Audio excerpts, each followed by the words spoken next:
হযরতে সিদ্দিক আকবর ডাক দিলেন, ইয়া রাসূলুল্লাহ,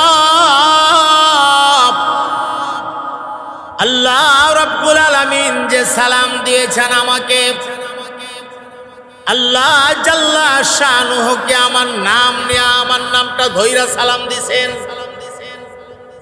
আল্লাহর হাবিব বলেন, হ্যাঁ হ্যাঁ, আল্লাহ পাক তোমার নাম ধইরা তোমারে সালাম দিছে। সিদ্দিক আকবর তখন ডাক দিয়া বললেন, ওগো আল্লাহর হাবিব, আর আমার মনে কোনো দুঃখ নাই, কোনো ব্যথা নাই। আমার মতো এক গোলামের নাম আমার মাওলা পাকের কুদরতি জবানে যে উচ্চারণ হয়েছে, এতে করে আমি গোলামের জীবনটা ধন্য হয়ে গেছে। আমার মনে আর কোনো দুঃখ নাই, কোনো ব্যথা নাই। এরপরে আবার সাথে সাথে রাসূল পাকের কানে জিবরাইল আমিন সূরা নাজিল করে জানাইয়া দিলেন, হ্যাঁ, সূরাতুল আসর ওয়াল আসরি সূরাটা নাজিল করে জানাইয়া দিলেন, সময়ের কসম, ইন্নাল ইনসানা লাফি খুসর, নিশ্চয়ই পৃথিবীর সবগুলি মানুষ অধঃপতনে আছে, ধ্বংসের পথে আছে, বিপদগামী হয়ে আছে। ইল্লাল্লাযীনা আমানু, লেকিন ওই সমস্ত মানুষেরা বিপদগামী না, ওরা মুসিবতে না, ওরা অধঃপতনে না, যারা ঈমান আনয়ন করেছে ও আমিলুস সালিহাত এবং নেক আমল করেছে। আল্লাহর নবী সিদ্দিক আকবরকে সান্ত্বনা দিতে গিয়া বলেন, আবু বকর, তুমি তো ঈমান আনয়ন করেছ এবং তুমি নেক আমল করো, অতএব তোমার জীবন ধ্বংস না। যারা তোমাকে বলেছে তোমার জীবন ধ্বংস হয়ে গেছে, তারার জীবনই ধ্বংস। ইউখাদিউন আল্লাহ, ইউখাদিউন আল্লাহ ওয়াল্লাযীনা আমানু ওয়ামা ইয়াখদাউনা ইল্লা আনফুসাহুম ওয়ামা ইয়াশউরুন। ওরা মনে করে ঈমান নাই না, আমরা আল্লাহরে ঠকাই দিছি। ওয়াল্লাযীনা আমানু, এবং যারা ঈমান আনছে তারারে ঠকাই দিছি। আমরা ঈমান নাই না, আল্লাহরে ঠকাইছি, আর যারা ঈমান আনছে তারারে ঠকাই দিছি। আল্লাহ তাআলা বলেন, না, ওরা নিজেরাই ঠকছে, নিজেরাই বিপদে আছে, নিজেরা যে ঠকছে এই জিনিসটা বুঝার মতো যোগ্যতাও তাদের নাই। এই জন্য মুহতারাম হাজিরিন, ঈমান এক বহুত বড় দৌলত। ঈমানের প্রশ্নেই জিহাদের কথা। তোমার ঈমানকে ধরে রাখার জন্য যদি প্রয়োজন হয়, তোমার ঈমানকে টিকায় রাখার জন্য মুশরিকরা যদি তোমার মোকাবেলায় দাঁড়িয়ে যা, তুমিও তাদের মোকাবেলায় দাঁড়িয়ে যাইবা। এখানে ভুল বুঝলে হবে না। ইসলাম নিজেকে আগে বাড়ায়া তানাজা করতে বলে নাই, আগে বাড়ায়া নিজেকে লড়াই করতে বলে নাই, বরং বলা হয়েছে কেউ যদি আসে তোমার সঙ্গে লড়াই করার জন্যে, ছাড় দিবে না। জিহাদ ফরজ করা হয়েছে, ঈমানের পক্ষে তার বিরুদ্ধে তুমি মোকাবেলা করো। বিসমিল্লাহির রহমানির রহিম।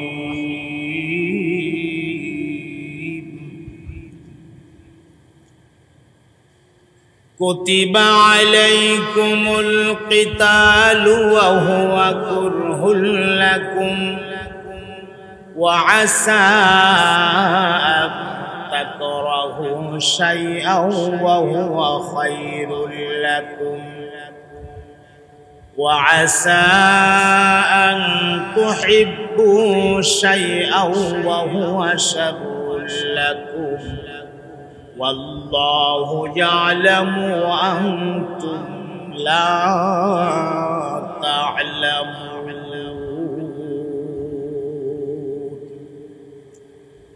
صدق الله المولانا العظيم.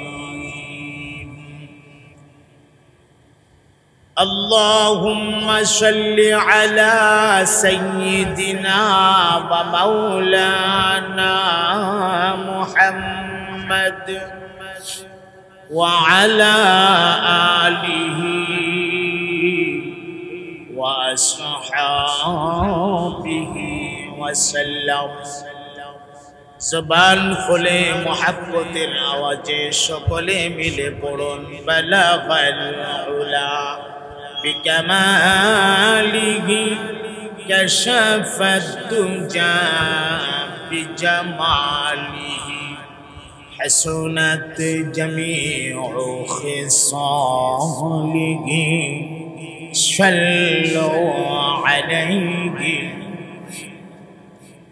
মাশাআল্লাহর মুহাব্বতের আওয়াজে পড়ুন বালাগাল উলা বিকামালিহি কাশাফাত দুজা বিজামালিহি হাসুনাত জামিউ খিসালিহি সাল্লু আলাইহি ও নবী में रहमत लक़ब पाने वाला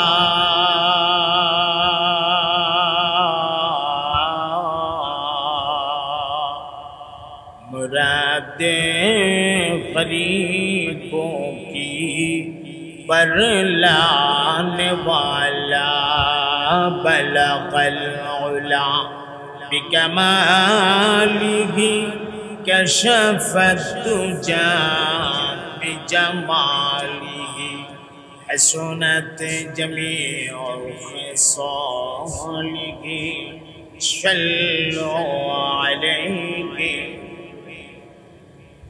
الحمد لله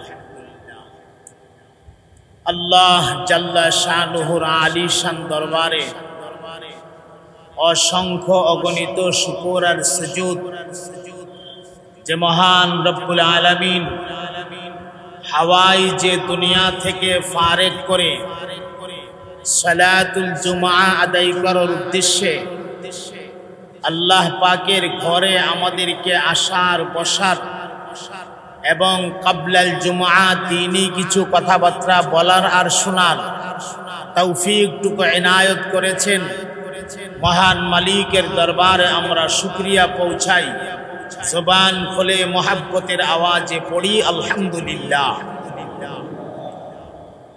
আজকে আমরা আলোচনা শুনব সূরাতুল বাকারার 216 নম্বর আয়াত থেকে।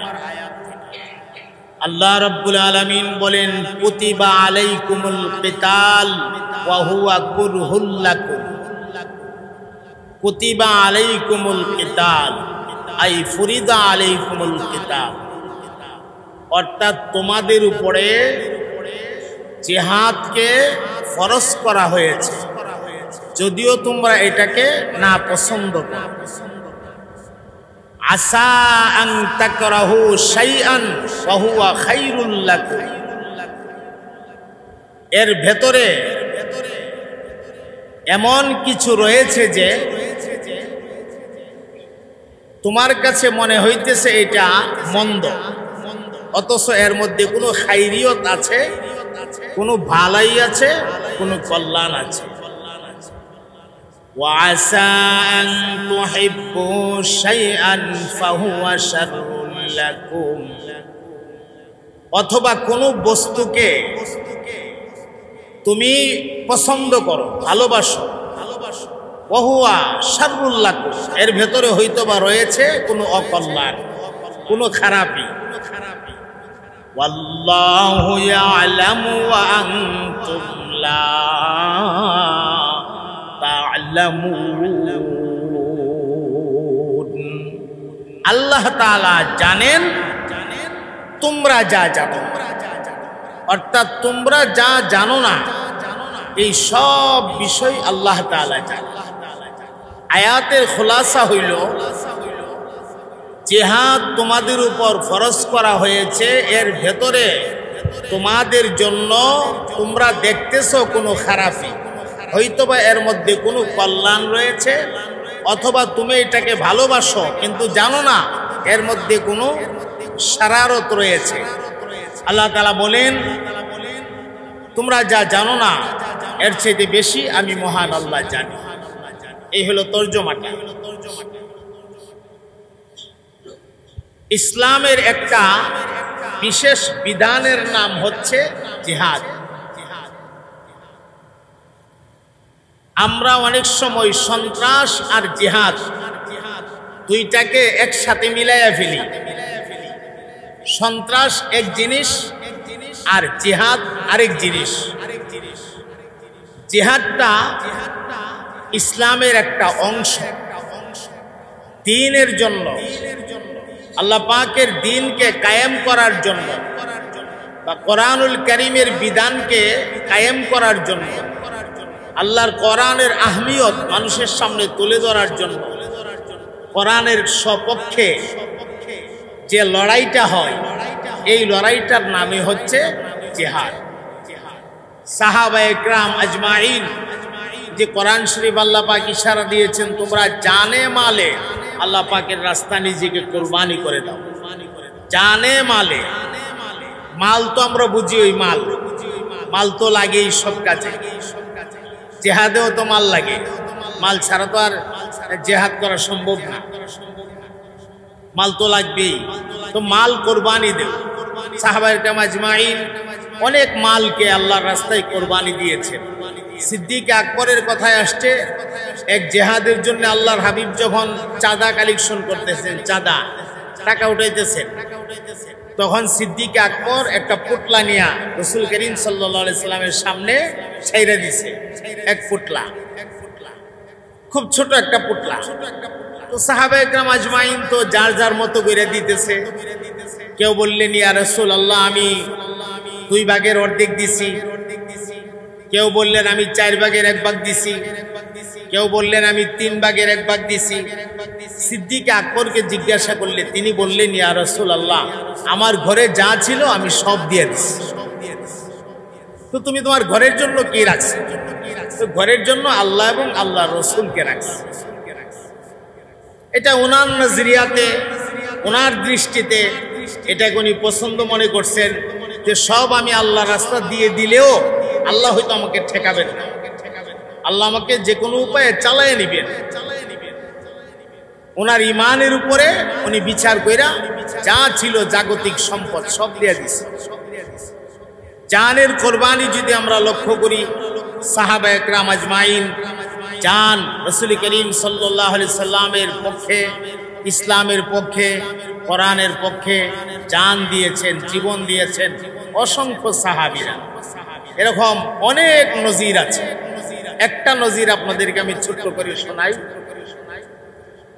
হঠাৎ করে উহুদের যুদ্ধের ময়দান থেকে এক লোক বের হয়ে আইসা একটা আওয়াজ পৌঁছায় দিল মানুষের কানে কানে, কাদ কুতিলা মুহাম্মদ, মুহাম্মদ সাল্লাল্লাহু আলাইহি সাল্লাম কতল হয়ে গেছে, উনি নাই, উনি শহীদ হয়ে গেছে, উনি দুনিয়ার থেকে বিদায় হয়ে গেছে।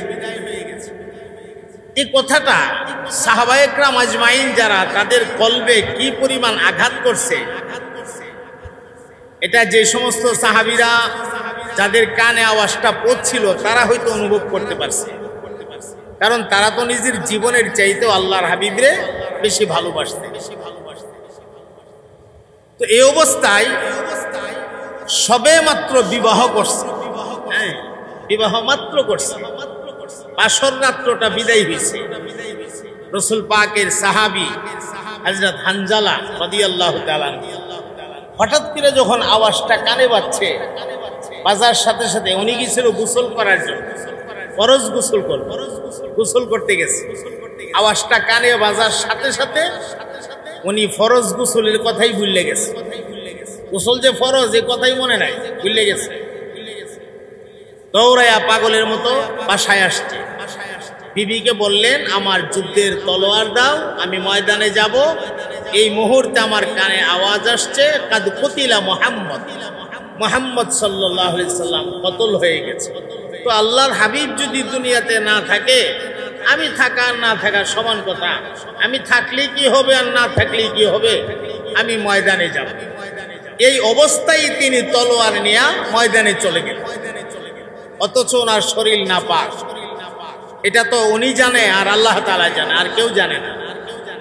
ময়দানে গিয়া এক পর্যায়ে জিহাদ করতে করতে, লড়াই করতে করতে উনি নিজেও শহীদ হয়ে গেছে। তো শহীদ হয়ে গেলে, যুদ্ধ যখন শেষ হয়ে গেছে, হযরত হানজালার স্ত্রীর কানে যখন সংবাদ আসছে হানজালা শহীদ হয়ে গেছে, স্ত্রী দৌড় দিছে রাসূল করিম সাল্লাল্লাহু আলাইহি সাল্লামের দরবারে বিষয়টা পেশ করার জন্য, স্বামীর শরীর যে নাপাক এই বিষয়টা জানায়া দেওয়ার জন্য। তো ময়দানে আইসা আল্লাহর হাবিবকে বললেন, ইয়া রাসূলুল্লাহ সাল্লাল্লাহু আলাইহি ওয়াসাল্লাম, আমার স্বামী আপনার মহাব্বতে ময়দানে আইসা নিজেকে কোরবান করে দিয়েছে, আমার স্বামী শহীদ হয়ে গেছে, আমি সংবাদ পাইছি। তো আমার স্বামীর শরীর নাপাক, আর এই নাপাকির খবরটা আমি ছাড়া, আল্লাহ ছাড়া আর কেউ জানে না। শহীদদের তো বিধান, তাদেরকে গোসল না করায়া রক্ত মাখা জামা কাপড়ে, যেই কাপড় চোপড় শরীরে থাকে এগুলি রক্ত সহ তাদেরকে কাফন কইরা জানাজা দিয়া দাফন করে দেওয়া। তো আপনি আমার স্বামীকে গোসল না করায়া কিভাবে জানাজা দিবেন, কেমনে দাফন করবেন? উনি তো নাপাক। আল্লাহর হাবিব সাল্লাল্লাহু আলাইহি সাল্লাম সাহাবা একরাম আজমাইনের মধ্য থেকে একটা টিম পাঠিয়ে দিলেন, তোমরা ময়দানে একটু চক্কর লাগাও, আমার হানজালার লাশটা কোথায় আছে এই লাশটাকে আমার সামনে পেশ করো। তো সাহাবা একরাম আজমাইন ময়দানে চক্কর লাগাইতে লাগলেন, সারা ময়দান ঘুরলেন, হানজালার লাশের কোনো পাত্তা পাইলেন না, কোনো পাত্তা নাই। আল্লাহর হাবিবের দরবারে আয়েশা সংবাদ জানাই দিলেন, ইয়া রাসূলুল্লাহ, আমরা তো অনেক দেখছি, পুরা ময়দান আমরা দেখছি, হানজালার লাশের কোনো খবর আমরা পাইলাম না, কোথাও হানজালার লাশ নাই। রাসূল করিম সাল্লাল্লাহু আলাইহি সাল্লাম উনি নিজে ময়দানে বের হয়ে গেলেন হানজালার লাশের সন্ধানে। বের হইয়া পুরা ময়দান তিনি নিজে, পুরা ময়দান তন্ন তন্ন করে তালাশ করলেন। আল্লাহর হাবিব নিজেও কোনো খবর পাইলেন না, শেষ পর্যন্ত সেজদা দিয়ে দিলেন আল্লাহর কাছে হানজালার লাশ সম্পর্কে। কি হইল হানজালার লাশ? সেজদা দিছে। রব্বুল আলামিনের দরবারে ডাক দিয়ে বললেন, আয় আল্লাহ, আমার হানজালাকে আমি পাইতেছি না, হানজালার লাশ কি হয়ে গেল? নাকি মুশরিকিন আমার হানজালার লাশ নিয়ে গেল?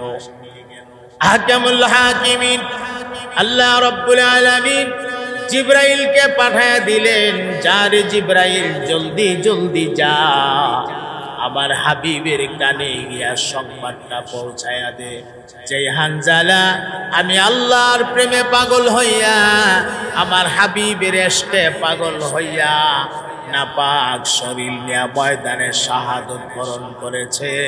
আমি আল্লাহ চাই না গো এই হানজালার গোসল দুনিয়ার সাধারণ পানি দ্বারা হোক, হানজালাকে গোসল করানোর জন্য আমি মহান আল্লাহ হানজালার লাশকে আসমানে উঠিয়ে নিয়েছি।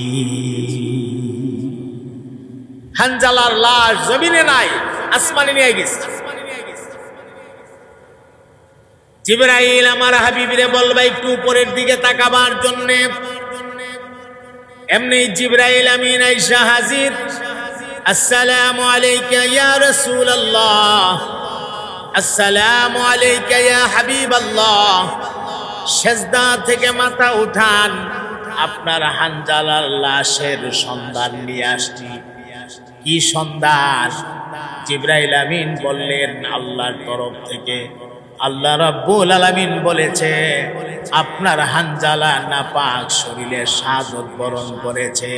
দুনিয়ার সাধারণ কোনো পানি দ্বারা হানজালার গোসল আল্লাহ করাবেন না, হাউজে কাউসারের পানি দিয়া গোসল করাইয়া আল্লাহ পাক হানজালার লাশকে আপনার মাঝে পাঠিয়ে দিতেছে। আপনি একটু আসমানের দিক তাকিয়ে দেখুন। এমনি ইমামুল মুরসালিন সৈয়দুল মুরসালিন সরওয়ারে কায়নাত রহমতে তু জাহা ফখরে আলম ফখরুদ্দু জাহা নবী মুহাম্মদুর রাসূলুল্লাহ সাল্লাল্লাহু আলাইহি ওয়াসাল্লাম আকাশের দিকে তাকিয়ে দেখে আল্লাহু আকবার, ফেরেশতাদের এত ভিড় দেখা যায়। আসমান থেকে যে ফেরেশতারা হানজালার লাশ লয়া জমিনে নাজিল হইতেছে, ফেরেশতাদের এত ভিড় দেখা যায়। ফেরেশতাদের ভিড়ের কারণে আসমানের ছাদ দেখা যায় না,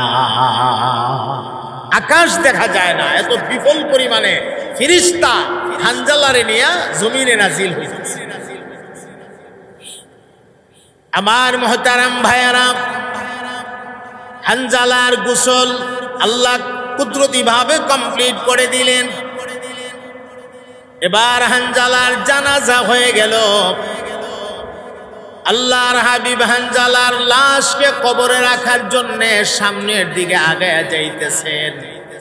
আল্লাহর রাসূল কদম দেওয়ার সময়, জমিনে পা রাখার সময় পায়ের বৃদ্ধাঙ্গুলির উপরে ভর দিয়া দিয়া নবী পাক উকি মাইরা মাইরা হাঁটে। পা সোজা কইরা ফেলে দেয় না, উকি মাইরা মাইরা হাঁটে। সাহাবীরা ডাক দিলেন, ইয়া রাসূলুল্লাহ, আমরা তো দেখি সমতল ভূমি, চলতে কোনো অসুবিধা নাই, আপনি কেন পা সমতল ভূমিতে পা ঠিকভাবে ফেলতেছেন না, বৃদ্ধাঙ্গুলির উপরে ভর দিয়া উকি মাইরা মাইরা হাঁটেন, কারণটা কি? আল্লাহর হাবিব তখন জবাবে জানায় দিলেন, সাহাবীরা রে, আমার হানজালাকে স্বাগতম জানানোর জন্য, আমার হানজালাকে মারহাবা দিয়া কবরে রিসিভ করার জন্য এত বিফল পরিমাণে ফেরেশতা তার কবরের কিনারায় নাজিল হয়েছে। ফেরেশতাদের ভিড়ের কারণে আমি রাসূল আমার পা স্বাভাবিকভাবে জমিনে রাখতে পারি না। এরা মাকবুল ইনদাল্লাহ, আল্লাহর কাছে এমন ভাবে কবুল হয়েছিল যে তাদের কবুলিয়তের সাথে পৃথিবীর কোন কবুলিয়তের তুলনা হয় না। আল্লাহর কাছে তারা এত পছন্দের হয়েছিল যে তাদের পছন্দের সাথে দুনিয়ার কোন মানুষের পছন্দের তুলনা করা যাবে না। এই জন্যই তো রব্বুল আলামিন আয়াত পাঠিয়ে দিছে, রাদিয়াল্লাহু আনহুম ওয়া রাদু আন, আমার হাবিবের সাহাবীরা আমি আল্লাহর উপরে রাজি হয়ে গেছে, আমার উপরে সন্তুষ্ট হয়ে গেছে, আর আমি আল্লাহ তাদের উপরে রাজি হয়ে গেছি। সুবহানাল্লাহ। আমার মুহতারাম ভাইয়েরা, রেজায়ে মাওলা এটা বহুত বড় একটা নিয়ামত। আল্লাহ রাব্বুল আলামিন যদি কোনো মানুষের প্রতি রাজি হয়ে যান, আল্লাহ যদি কোনো মানুষের প্রতি খুশি হয়ে যান, এর চাইতে বড় আর কোনো নিয়ামত হতে পারে না। সিদ্দিক আকবরের বেলায় একটা খুশখবরি আপনাদেরকে শোনাই। সিদ্দিক আকবর একদিন রাসূল পাকের দরবারে যাচ্ছে। সিদ্দিক আকবরকে দেখা মুশরিকিনরা ঠাট্টা করে মজাক করে তাকায়, দেখো মুহাম্মদের ধর্ম গ্রহণ কইরা, মুহাম্মদের সল্লাই কইরা ধন সম্পদ সব মুহাম্মদের হাতে তুলে দিয়া আবু বকরের জীবনটা একেবারে ধ্বংস হয়ে গেছে। যাই ছিল এখন একেবারে কিছুই নাই, শেষ হয়ে গেছে। ভালো একটা জামা কাপড় লাগাইতে পারে না। এই যে তাকায় দেখো আবু বকর ধ্বংস হয়ে গেছে। হযরতে সিদ্দিক আকবর আবু বকরের কানে আওয়াজটা আসতেছে, উনি কোনো পাল্টা জবাব দিতে পারতেছেন না, কিন্তু মনটা বড় কাঁদতেছে। এক পর্যায়ে আসমানের দিক তাকায়া আল্লাহ রাব্বুল আলামিনের কাছে জানতে চাইলেন, ওগো আমার আল্লাহ, মুশরিকিনরা বলে আমি নাকি ধ্বংস হয়ে গেছি, আমার জীবন নাকি বরবাদ হয়ে গেছে। এই বিষয়ে আমি সরাসরি আপনার জবান থেকে একটা ফায়সালা চাই। আল্লাহ দয়া করে আপনি আমার জন্য একটা ফায়সালা নাজিল করুন। এমনি জিবরাইল আমিন, আবু বকরের তো জানা নাই, জিবরাইল আমিন রসুল পাকের দরবারে হাজির হয়ে গেছে আর জানায়া দেয়া গেছে, ইয়া রাসূলুল্লাহ, কিছুক্ষণের মধ্যে আপনার আবু বকর আপনার কাছে আসবে। আপনার আবু বকরকে আপনি জানায়া দিবেন মহান আল্লাহ রাব্বুল আলামিন আপনার আবু বকরের সালাম জানাইছে। সুবহানাল্লাহ। আল্লাহর রাজামন্দি কি জিনিস! সিদ্দিক আকবরের কোনো খবর নাই, এদিকে এত সুন্দর ফায়সালা। কানতে কানতে কানতে কানতে মনে দুঃখ নিয়ে ব্যথা নিয়ে রাসূল করিম সাল্লাল্লাহু আলাইহি সাল্লামের দরবারে হাজির। সিদ্দিক আকবর কান্দে, আল্লাহর হাবিব সিদ্দিক আকবরের দিকে তাকায় তাকায় রাসূল পাক মুচকি মুচকি হাসে।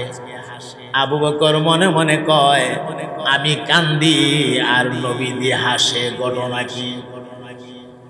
অন্তত না কাঁদুক, আমার কান্নাটা দেখার পরে তো আমাকে একটা সান্ত্বনা অন্তত দেওয়া দরকার। সিদ্দিক আকবর নিজের মনকে বুঝায় নিলেন, আল্লাহর হাবিবের মুচকি হাসি এটা দুনিয়ার সাধারণ মানুষের হাসি না। আমার নবী কাঁদলে যেমন কান্নার মধ্যে রহস্য থাকে, নবী হাসলে এই হাসির মধ্যেও নিশ্চয়ই কোনো রহস্য আছে। মনকে বুঝাইলেন নিশ্চয়ই এই হাসিটার ভেতরে কোনো না কোনো রহস্য আছে, সুতরাং এই বিষয় নিয়ে আমি মন খারাপ করার কোনো কারণ নাই। আমার মুহতারাম ভাইয়েরা, আল্লাহর হাবিব আবু বকর সিদ্দিকের কাছে হাজির হওয়ার সাথে সাথে বললেন, আরে আবু বকর, আর তুমি কাইদো না, আমার সাথে তুমিও একটা হাসি দেও। কানতেছে বেচারার, হাসি দেও। হযরত আবু বকর বললেন, ইয়া রাসূলুল্লাহ, আমি কেন কাঁদি আপনি তো জানেন না। মুশরিকিনরা রাস্তার মধ্যে আমাকে মজাক করেছে, আমাকে ঠাট্টা করেছে, আমি সহ্য করতে না পাইরা আমি কায়দা দিছি। আল্লাহর কাছে বলছি, আল্লাহ যেন আমাকে একটা উত্তর দে। ওরা বলছে আমার জীবন নাকি অধপতনে চলে গেছে, আমি নাকি ধ্বংস হয়ে গেছি। আল্লাহর কাছে আমি জানতে চেয়েছি, আল্লাহ রাব্বুল আলামিন যেন আমার একটা খুশখবরি জানায়া দে। সাথে সাথে নবী পাক ডাক দিয়া বললেন, আবু বকর, বিরাট সুসংবাদ তোমার জন্য আছে। এই প্রথম আমার কোন সাহাবীকে আল্লাহ নিজে সালাম জানাইছে, এর আগে কাউকে আল্লাহ সালাম জানান নাই। তুমি আবু বকরকে আল্লাহ জিবরাইলের মাধ্যমে আমার কাছে সালাম পাঠিয়ে দিয়েছে। সুবহানাল্লাহ। হযরতে সিদ্দিক আকবর ডাক দিলেন, ইয়া রাসূলুল্লাহ, আল্লাহ রাব্বুল আলামিন যে সালাম দিয়েছেন আমাকে, আল্লাহ জাল্লা শানুহুকে আমার নাম নিয়ে আমার নামটা ধইরা সালাম দিছেন। আল্লাহর হাবিব বলেন, হ্যাঁ হ্যাঁ, আল্লাহ পাক তোমার নাম ধইরা তোমারে সালাম দিছে। সিদ্দিক আকবর তখন ডাক দিয়া বললেন, ওগো আল্লাহর হাবিব, আর আমার মনে কোনো দুঃখ নাই, কোনো ব্যথা নাই। আমার মতো এক গোলামের নাম আমার মাওলা পাকের কুদরতি জবানে যে উচ্চারণ হয়েছে, এতে করে আমি গোলামের জীবনটা ধন্য হয়ে গেছে। আমার মনে আর কোনো দুঃখ নাই, কোনো ব্যথা নাই। এরপরে আবার সাথে সাথে রাসূল পাকের কানে জিবরাইল আমিন সূরা নাজিল করে জানাইয়া দিলেন, হ্যাঁ, সূরাতুল আসর ওয়াল আসরি সূরাটা নাজিল করে জানাইয়া দিলেন, সময়ের কসম, ইন্নাল ইনসানা লাফি খুসর, নিশ্চয়ই পৃথিবীর সবগুলি মানুষ অধপতনে আছে, ধ্বংসের পথে আছে। বিপদগামী হয়ে আছে। ইল্লাল্লাযীনা আমানু, লেকিন ওই সমস্ত মানুষেরা বিপদগামী না, ওরা মুসিবতে না, ওরা অধপতনে না, যারা ঈমান আনয়ন করেছে ও আমিলুস সালিহাত এবং নেক আমল করেছে। আল্লাহর নবী সিদ্দিক আকবরকে সান্ত্বনা দিতে গিয়া বলেন, আবু বকর তুমি তো ঈমান আনয়ন করেছো এবং তুমি নেক আমল করো, অতএব তোমার জীবন ধ্বংস না। যারা তোমাকে বলেছে তোমার জীবন ধ্বংস হয়ে গেছে, তারার জীবনই ধ্বংস। ইউখাদিউনাল্লাহ ওয়াল্লাযীনা আমানু ওয়ামা ইয়াখদাউনা ইল্লা আনফুসাহুম ওয়ামা ইয়াশউরুন। ওরা মনে করে ঈমান নাই না, আমরা আল্লাহরে ঠকাই দিছি। ওয়াল্লাযীনা আমানু, এবং যারা ঈমান আনছে তারারে ঠকাই দিছি। আমরা ঈমান নাই না আল্লাহরে ঠকাইছি, আর যারা ঈমান আনছে তারারে ঠকাই দিছি। আল্লাহ তাআলা বলেন না, ওরা নিজেরাই ঠকছে, নিজেরাই বিপদে আছে। নিজেরা যে ঠকছে এই জিনিসটা বুঝার মতো যোগ্যতাও তাদের নাই। এই জন্য মুহতারাম হাজিরিন, ঈমান এক বহুত বড় দৌলত। ঈমানের প্রশ্নে জিহাদের কথা। তোমার ঈমানকে ধরে রাখার জন্য যদি প্রয়োজন হয়, তোমার ঈমানকে টিকায় রাখার জন্য মুশরিকরা যদি তোমার মোকাবেলায় দাঁড়িয়ে যায়, তুমিও তাদের মোকাবেলায় দাঁড়িয়ে যাইবা। এখানে ভুল বুঝলে হবে না। ইসলাম নিজেকে আগে বাড়ায়া তানাজা করতে বলে নাই, আগে বাড়ায়া নিজেকে লড়াই করতে বলে নাই। বরং বলা হয়েছে কেউ যদি আসে তোমার সঙ্গে লড়াই করার জন্যে, ছাড় দিবে না। জিহাদ ফরজ করা হয়েছে, ঈমানের পক্ষে তার বিরুদ্ধে তুমি মোকাবেলা করো। নিজে বাইরা নিজের থেকে তুমি জিহাদের পরিবেশ তৈরি করো না, বরং কেউ যদি জিহাদের পরিবেশ তৈরি করে ফেলে, এমত অবস্থায় তোমরা ছাড় দিও না। তোমাদের উপর এটাকে ফরজ করা হয়েছে, তখন তোমরা তার মোকাবেলা করো, তোমরা ঠেকাও। আর এই অবস্থায় যদি তোমরা মৃত্যুবরণ করো, এই মৃত্যুটা হবে শহীদি মৃত্যু, শহীদি মরণ। আল্লাহ রাব্বুল আলামিন চার শ্রেণীর মানুষকে হাসরের ময়দানে কোনো বিচার করবেন না, আল্লাহ কোনো হিসাব নেবেন না। চার শ্রেণীর মানুষের কোনো হিসাব নাই, কোনো বিচার নাই। বিনা হিসাবে বিনা বিচারে আমার আল্লাহ তাদের জান্নাত দিয়া দিবে। উলাইকাল্লাযীনা আন'আমাল্লাহু আলাইহিম মিনান নাবিয়্যিন ওয়াস-সিদ্দীকিন ওয়াশ-শুহাদাই ওয়াস-সালিহিন। এক সমস্ত নবীগণ, সিদ্দিকিনগণ, শুহাদাগণ, সালিহিনগণ, কিয়ামত পর্যন্ত যত সালিহিন হবে, আবেদ হবে, নেককার হবে, ওই নেককার মানুষেরা, এই মানুষগুলি, চার শ্রেণীর এই মানুষগুলিরে আল্লাহ তাআলা হাসরের ময়দানে তাদেরকে আল্লাহ কোনো বিচার করবেন না, বিচারের কাঠগড়ায় দাঁড় করাবেন না। আল্লাহ তাআলার বিনা হিসাবে জান্নাত পুরস্কার দিয়ে দিবে। সম্মানিত হাজিরিন, আল্লাহ পাক আমাদেরকে আল্লাহ পাকের রাস্তায় জান এবং মালে নিজেকে কোরবান করে দেওয়ার তৌফিক এনায়েত করেন। আর অবস্থায় আমরা আল্লাহর রাস্তায় নিজেকে ফেদা করে দেওয়ার জন্য আমরা যেন তৈয়ার থাকতে পারি, আল্লাহ পাক সেই মন মানসিকতা আমাদেরকে দিয়া দেন। আর আল্লাহর রাস্তায় নিজেকে কোরবানি করার তৌফিক এনায়েত করেন। সবাই মহাব্বতের সাথে বলেন আমিন। যারা সুন্নত পড়েন নাই, আপনারা 4 রাকাত সুন্নত পড়ে নিন ইনশাআল্লাহ।